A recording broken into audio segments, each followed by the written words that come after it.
Vous connaissez et comprenez le principe des ondelettes sur lequel repose le module égaliseur de Darktable. Nous allons donc maintenant étudier dans le détail son utilisation avancée. Je pense qu'ensuite vous ne pourrez plus vous en passer. Redécouvrons donc la fenêtre de ce module. Tout d'abord, nous découvrons l'espace dans lequel vont apparaître les courbes, les diagrammes, appelés aussi splines, qui caractérisent nos réglages. Exemple, sur l'onglet Luma, par exemple, je peux déplacer ce point vers le haut et vous voyez que certaines choses sont déplacées dans mon image. Lorsque vous avez créé une courbe, pour la réinitialiser, vous faites un double clic. Sur l'axe inférieur, 4 marqueurs triangulaires, mais en fait, il y en a un ici et un autre là qui sont invisibles car ils ne pourront pas être déplacés. Alors que nous verrons plus tard, ces marqueurs ici pourront être déplacés. Chaque marqueur pointe en arrière-plan sur une fréquence d'ondelette. Ici, le niveau 6 dans le global, vers le niveau 1 ici, dans le détail. C'est-à-dire aussi des basses fréquences au niveau 6 vers les hautes fréquences au niveau 3 onglets, ici Luma, Chroma et Contour, qui vont nous permettre de travailler la clarté pour Luma, la saturation pour Chroma et les détails dans les contours selon chaque marqueur triangulaire, c'est-à-dire selon la fréquence sélectionnée. Le contour ne fonctionnera pas, n'oubliez pas, que si vous n'avez pas fait quelques modifications dans Luma ou Chroma. Au centre ici, un axe horizontal avec 6 petits cercles qui représentent les curseurs de l'égaliseur. Revoyez rapidement ce que Carafif a dit sur le sujet. En pointant et en maintenant sur l'un des curseurs, vous voyez apparaître un cercle plus grand et en maintenant le clic, vous pouvez déplacer ce cercle vers le haut, vers les contrastes, ou vers le bas, vers le flou. Les modifications sur Luma apparaîtront sous la forme d'une courbe en blanc, dans Chroma sous la forme d'une courbe, je dirais rouge-marron, et dans Contour sous la forme d'une courbe en bleu. Dans l'onglet Contour, vous pourrez modifier entre le flou du contour et la netteté du contour. Un double clic sur une courbe, dans l'onglet Luma par exemple, réinitialise les courbes au départ.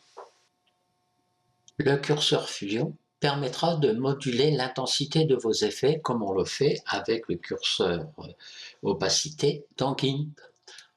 J'ai ici fait quelques réglages. Je fais varier, vous voyez, l'opacité et petit à petit, je diminue l'intensité de mes réglages si je vais vers la gauche ou je l'augmente si je vais vers la droite. Enfin, comme dans la plupart des modules de Darktable, vous aurez la possibilité de définir des masques, comme je l'ai fait par exemple ici sur le papillon, qui en l'occurrence ici n'est pas sélectionné, donc ne subit pas les effets que je viens de faire. Et vous voyez donc effectivement que seul ici mon arrière-plan est modifié grâce au masque de fusion.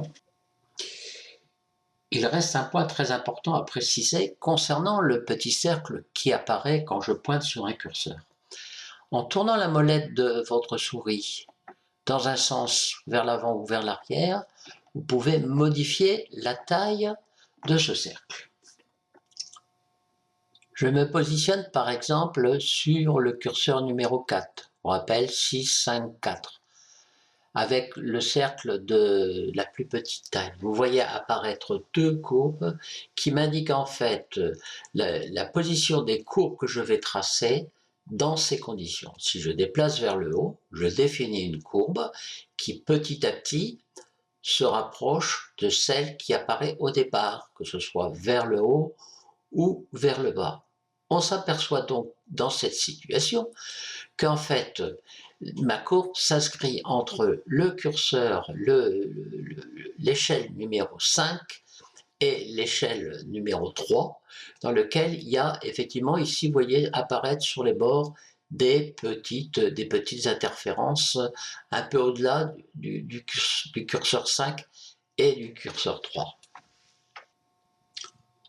En fait, donc, si je pars du curseur 5, je m'aperçois que petit à petit, mes modifications s'amplifient vers les fréquences associées au curseur 4 et qu'ensuite elles vont diminuer vers les fréquences associées au curseur 3.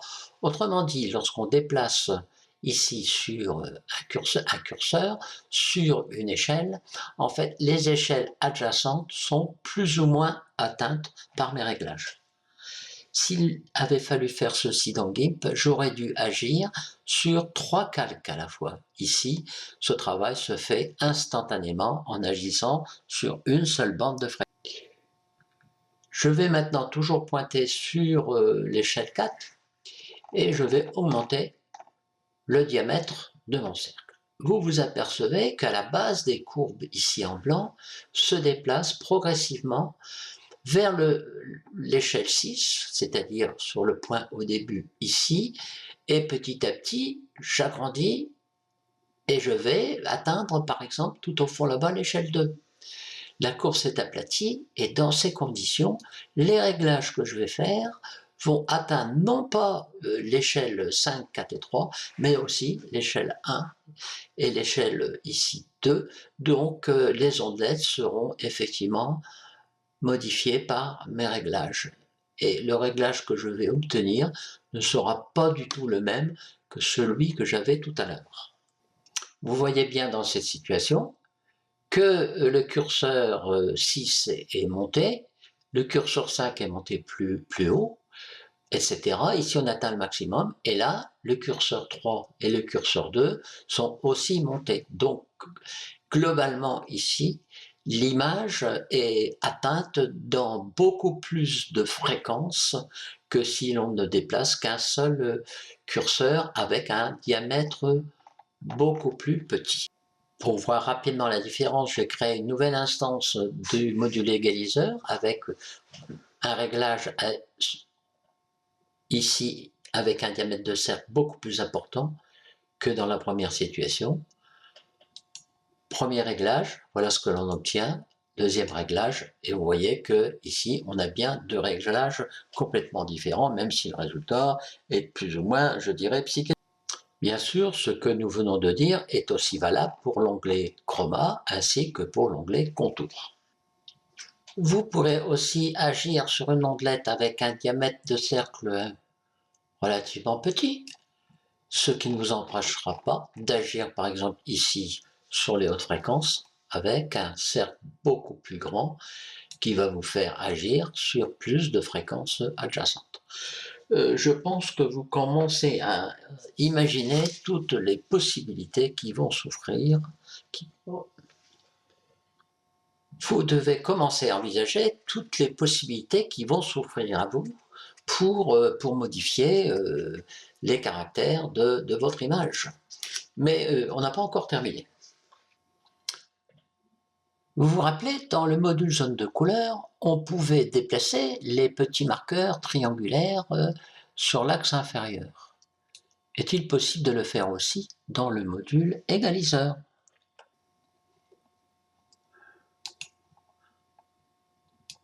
Apparemment, vous voyez, c'est possible. On peut changer la position des curseurs, c'est-à-dire qu'on peut changer, je dirais, les fréquences repérées par ces curseurs. Mais que va-t-on faire de tout ça? Voyons cela. Donc ici j'ai ouvert deux instances du module égaliseur. Sur la première, sur le curseur 6, je vais faire une modification de luminosité en augmentant le contraste. J'obtiens cette modification qui agit, vous voyez, pas mal sur l'arrière-plan, mais aussi sur le papillon. Je vais faire la même chose en prenant le même diamètre, à peu près, sur l'instance numéro 2. Remontons, on a à peu près le même réglage. Désactivons celle-ci, pardon, excusez-moi. et je vais déplacer ce curseur progressivement. Donc, vous regardez ce qui se passe au niveau de l'image quand je déplace ici le marqueur vers la gauche ou vers la droite. Tant qu'on y est, on pourrait peut-être voir ce qui se passe si on déplace celui-ci.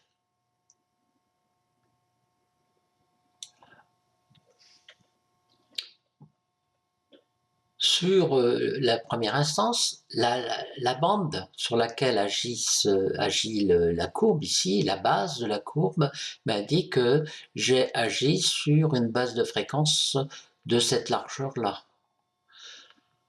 Ce qui fait que, en fait, j'atteins quand même pas mal l'image, à la fois au niveau de l'arrière-plan, mais aussi avec des modifications sur le papillon. Sur la deuxième instance, pardon, voilà. Vous voyez que les effets sur l'arrière-plan semblent être un peu moins importants que sur l'exemple précédent.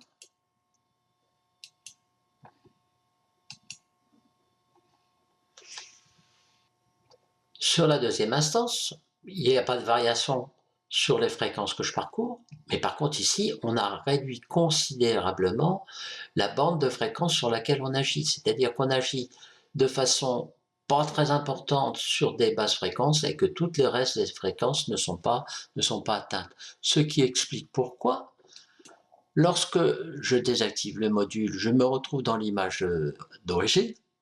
Si je réactive, mes modifications ont essentiellement agi sur l'arrière-plan et relativement peu sur le papillon. Cette position me permettrait donc de flouter un arrière-plan sans trop modifier les objets sur le premier plan.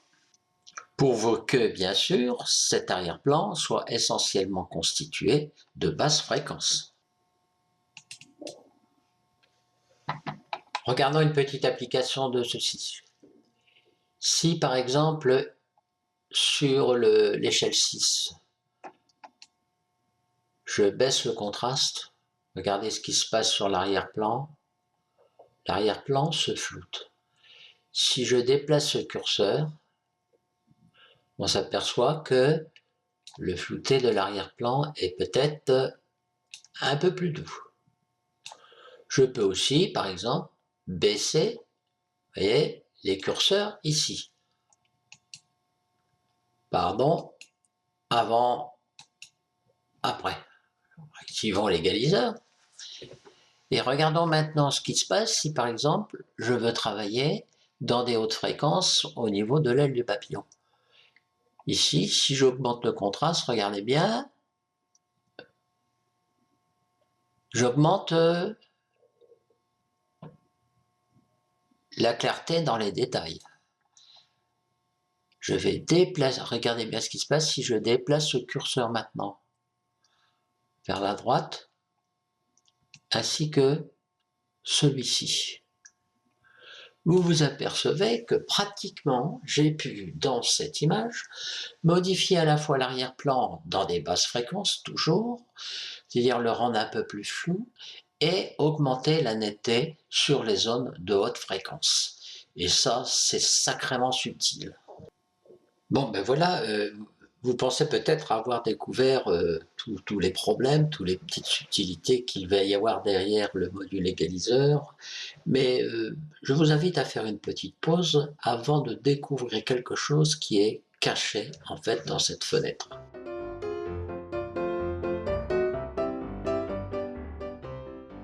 Avant Noël, je vous invite dans ce célèbre musée du Champagne à Reims. Vous savez que lorsqu'une image est bruitée, lorsqu'on augmente sa clarté, par exemple, eh bien, on augmente le bruit. Cette image est-elle bruitée? À propos du bruit, je vous conseille de voir, si vous l'avez déjà fait, les 3 tutos que Carafif a consacrés à ce sujet. Je vais zoomer dans l'image, et vous observez que dans le tonneau, on a plein de petites taches de bruit. ainsi que ici dans la brique, et ici sur la pierre. Donc, normalement, si j'augmente la clarté de cette image, je vais augmenter son. Voyons cela donc, j'ai activé le module égaliseur et pour l'instant, je ne fais aucune correction.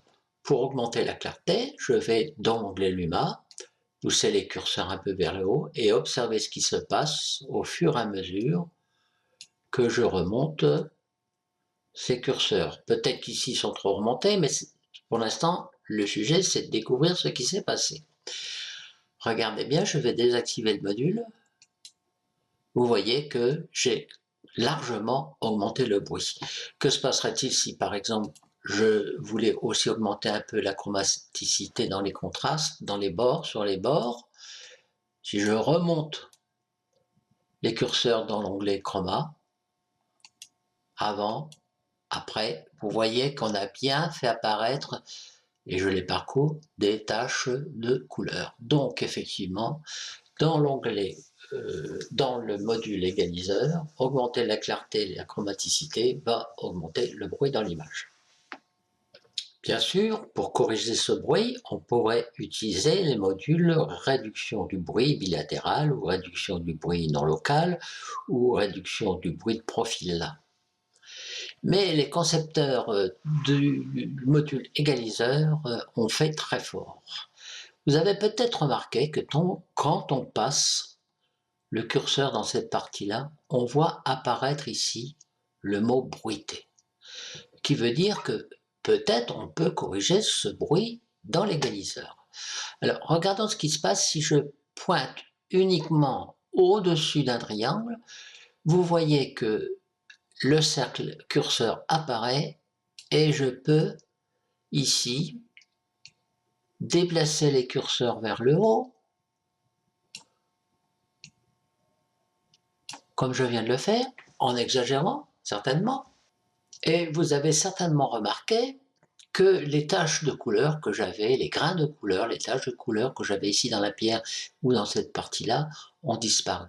En fait, ici, comme je suis resté sur l'onglet chroma, en agissant sur les curseurs bruités dans chroma, j'ai enlevé le bruit de chromaticité. Si je réinitialise la chroma, regardez rapidement, regardez sur la pierre ce qui va se passer. Vous voyez que les taches colorées réapparaissent. Je vais refixer à peu près mes curseurs comme tout à l'heure. Et maintenant, que reste-t-il? Eh bien, il reste uniquement un bruit qui est qualifié de bruit de luminosité. Donc, si je veux modifier ce bruit et le réduire, je vais aller dans l'onglet Luma et de la même façon, je vois apparaître ici en bas le mot bruité. Le petit cercle rouge me dit que j'ai ici un curseur qui va me permettre de débruiter le bruit de luminosité, ce que je vais faire en remontant tous les curseurs. C'est peut-être un peu fort, mais c'est pas grave pour l'instant, on étudie ce qui se passe. Et vous voyez bien maintenant que le bruit de luminosité et le bruit de chromaticité ont disparu de cette image. Peut-être un peu fort, mais maintenant on pourrait par exemple moduler avec la fusion, c'est-à-dire mettre une fusion moins importante. Vous voyez, je fais réapparaître du bruit un peu si je mets une fusion vers 0,25 par exemple. Je voudrais terminer sur une petite remarque concernant le bruit. Si vous essayez d'agir, par exemple, sur les basses fréquences, regardez ce qui se passe si je remonte le curseur dans les basses fréquences, il ne se passe rien, on ne débruite rien. Je vais remonter un peu, là c'est pareil. Ici, on n'observe toujours rien. Là on s'aperçoit que on commence à modifier. De la même façon ici, je vais exagérer. Donc vous remarquez que la correction de bruit ne fonctionne que sur des hautes fréquences. Eh bien, c'est normal, parce que tous les petits grains que vous voyez parsèment l'image de détail, Et donc ces détails se lisent à travers les ondelettes situées dans les hautes fréquences.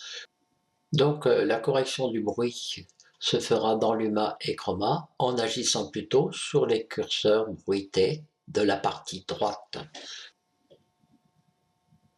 Pour terminer, quelques mots sur la fusion. Ici, j'ai réinitialisé l'image en mode normal, c'est-à-dire que je ne zoome plus, et je trouve que peut-être j'ai trop accentué mes contours, mes détails. Donc on peut modifier le réglage avec la fusion. Donc je vais diminuer, mais ne regardez pas l'image, mais regardez ce qui se passe ici dans la fenêtre. Je vais baisser et vous vous apercevez que, pardon, je clique ici, à la fois dans l'onglet Luma et dans l'onglet Chroma, on modifie les courbes qui sont affectées au réglage que je viens de faire. Bien sûr, si je vais vers la gauche, beaucoup trop loin, je vais inverser les pentes des courbes et dans ces conditions, j'ai modifié mes réglages vers les basses fréquences. Si je fais l'inverse, je vais augmenter la clarté et le contraste puisque mes réglages sont plus affectés du côté des hautes fréquences.